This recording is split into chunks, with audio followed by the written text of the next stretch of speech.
నమస్తే, welcome to our channel. నేను పద్మిని, ప్రస్తుతం పాటు సోషల్ యాక్టివిస్ట్ కృష్ణకుమారి గారు ఉన్నారు. మాట్లాడతాం. మేడం నమస్తే. మేడం, కొండా సురేఖ గారి అంశం మరొక్కసారి తెర మీదకి వచ్చింది. ఎందుకంటే వాళ్ళ గురువారం కోర్టులో దీనికి సంబంధించినటువంటి వాదనలు ప్రతివాదనలు అనేది వినిపించడం జరిగింది న్యాయస్థానం ముందు. అయితే నాగార్జున గారు మరొక్కసారి కూడా ఆవిడ శిక్షార్హురాలు, క్షమాపణ చెప్పటము, పోస్టులు పెట్టడం కాదు, శిక్ష ఖచ్చితంగా ఆవిడకి పడాలి అని చెప్పి ఆయన అభిప్రాయాన్ని వ్యక్తం చేయడం జరిగింది. అలాగే ఆవిడ కూడా కేటీఆర్ గారి మీద చాలా గట్టిగానే విమర్శల్ని గుప్పించారని చెప్పుకోవచ్చు. ఇటు మరొక్కసారి నాగార్జున గారి కుటుంబానికి మరొకసారి ఇంచుమించుగా క్షమాపణ చెప్పిన రీతిలోనే స్పందిస్తూ కేటీఆర్ చేసినటువంటి ట్రోలింగ్స్ ఏవైతే ఉన్నాయో, వ్యాఖ్యలు ఏవైతే ఉన్నాయో, వాటికి తీవ్ర మనస్తాపానికి గురైనటువంటి నేను అట్లా మాట్లాడాల్సి వచ్చేసింది, బై మిస్టేక్ అలా మాట్లాడాల్సి వచ్చింది అని చెప్పి. బట్ కేటీఆర్ గురించి చేసినటువంటి వ్యాఖ్యలు మాత్రం వెనక్కి తీసుకోవట్లేదు. ఆయన ఖచ్చితంగా ఆయనకు శిక్ష పడుతుంది, శిక్ష పడేలాగానే నేను చాలా ప్రయత్నిస్తానని చెప్పారు. అలాగే సీతక్క మీద చేసినటువంటి ట్రోలింగ్స్ ని కూడా ఆవిడ ఈ సందర్భంగా గుర్తు చేయడం జరిగింది. మరి ఈ మొత్తం అంశం మరొక్కసారి తెర మీదకి వచ్చింది, మరొక్కసారి నిప్పులు జరిగారు.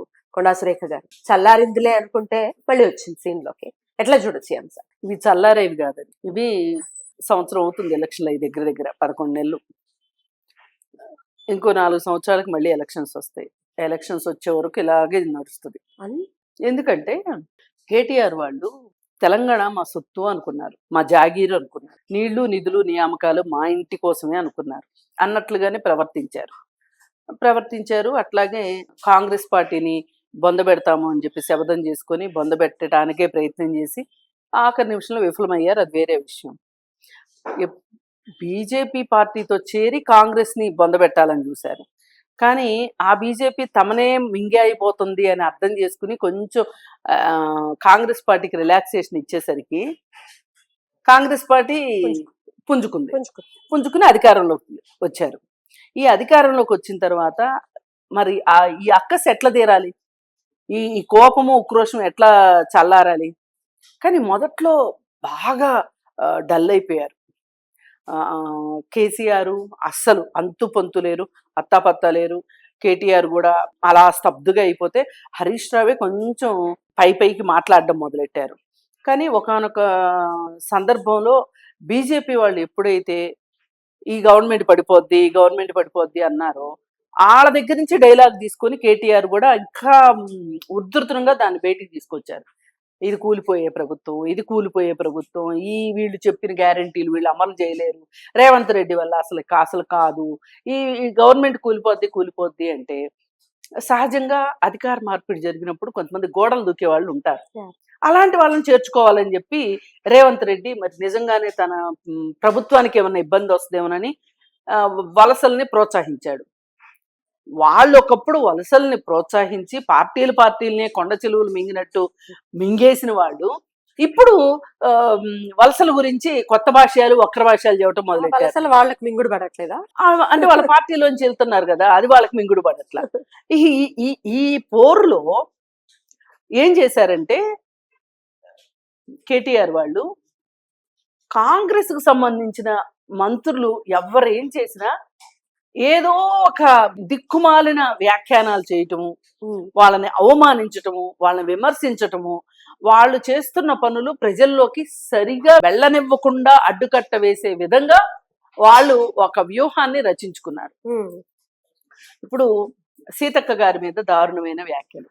ఇప్పుడు మొత్తం మంత్రివర్గంలో రేవంత్ రెడ్డి తరువాత ధాటిగా ధీటుగా పనిచేసే మనిషి, మాట్లాడే మనిషి, నిరాడంబరంగా ఉండే మనిషి సీతక్క. డెఫినెట్లీ. అయితే సీతక్కకి చాలా పబ్లిక్ ఇమేజ్ ఉంది, చాలా ప్రజాదరణ ఉంది. ఆమెకి ఇక్కడే కాదు, ఆంధ్రప్రదేశ్ లో అభిమానులు ఉన్నారు. దాన్ని అడిగితే ఆమె అప్పుడు రాహుల్ గాంధీతో కలిసి పాదయాత్ర చేస్తున్నప్పుడు రాహుల్ గాంధీ చాలా రోజుల పాటు మరి ప్రజాదరణ ఉంది కాబట్టే ఆవిడ్ని పక్కన పాదయాత్ర చేయించుకున్నారు. అయితే అలాంటి వాళ్ళు మాకు గిట్టరు, ఎందుకంటే వాళ్ళ వల్లే కదా మా అధికారం పోయింది అని. మనము నీళ్లు నియామకాలు మొత్తం మన ఇంటికి దారి మళ్ళించుకున్నామని తెలంగాణ ప్రజలకు కోపం వచ్చింది అనుకోవట్లే. వాళ్ళు బాగా పనిచేయడం వల్ల ఈ ఇబ్బంది వచ్చిందని ఫీల్ అయ్యి ఆవిడ మీద అవాకులు చవాకులు. సోషల్ మీడియా తీస్తే చాలు దరిద్రపు కొట్టు పోస్టులు. సీతక్కని ఆమె బాడీ షేమింగ్ చేసి, ఆమె ఒక ఎస్టీ మహిళ, ఆమె చదువుకుని నక్సలైట్లోకి అజ్ఞాతవాసంలోకి వెళ్ళి మళ్ళీ బయటకు వచ్చి పట్టుదలగా యూనివర్సిటీలో చేరి పిహెచ్డి చేసింది ఆవిడ.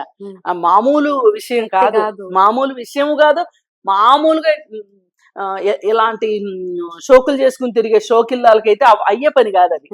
కరెక్ట్. ఆమె చాలా గడ్డు పరిస్థితులు, తినటానికి తిండి లేని పరిస్థితి నుంచి ఆమె ఆ విధంగా విరోచితంగా కష్టాలను ఎదుర్కొని ఆమె పైకి వచ్చింది.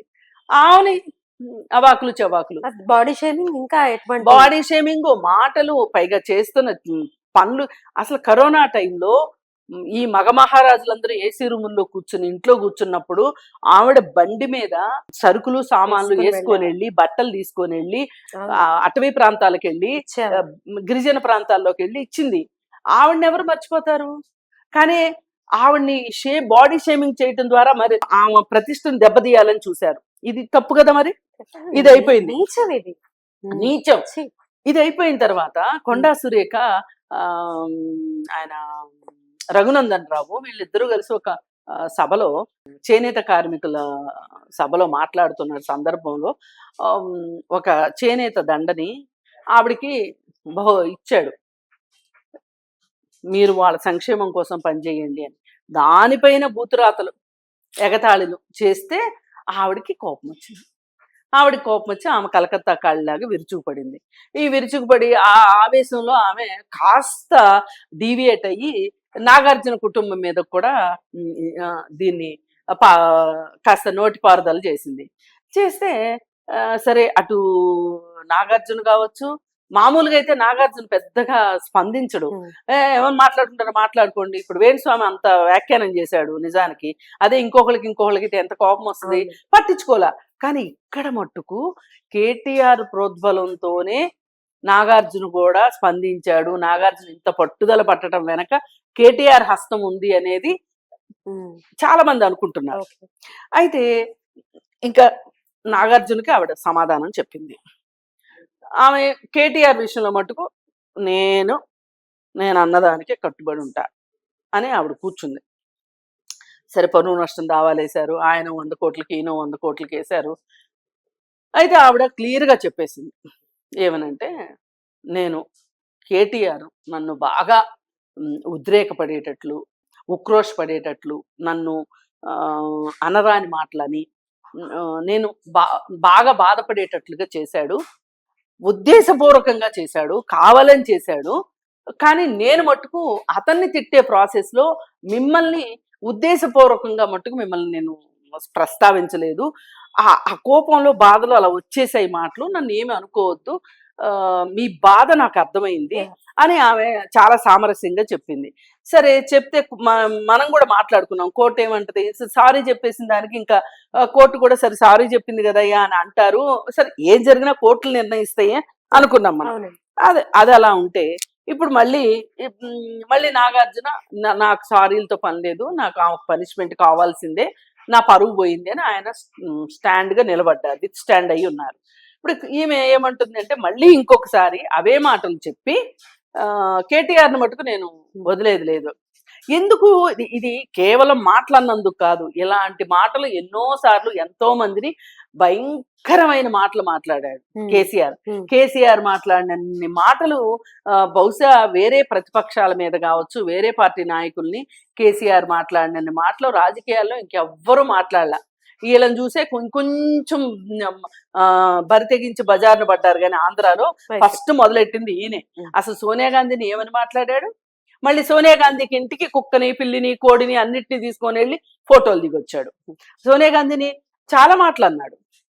సరే, ఏది ఏమైనప్పటికీ ఇప్పుడు యుద్ధం ఏంటంటే కేవలం ఇది మాత్రమే కాదు, రాజకీయ ఉద్దేశాలతోనే తెలంగాణలో ప్రతి చిన్నదానికి, అయిందానికి, కాందానికి రేవంత్ రెడ్డి మంచిగా పనులు చేస్తున్నాడు అనే మాట మిగలనివ్వకూడదు.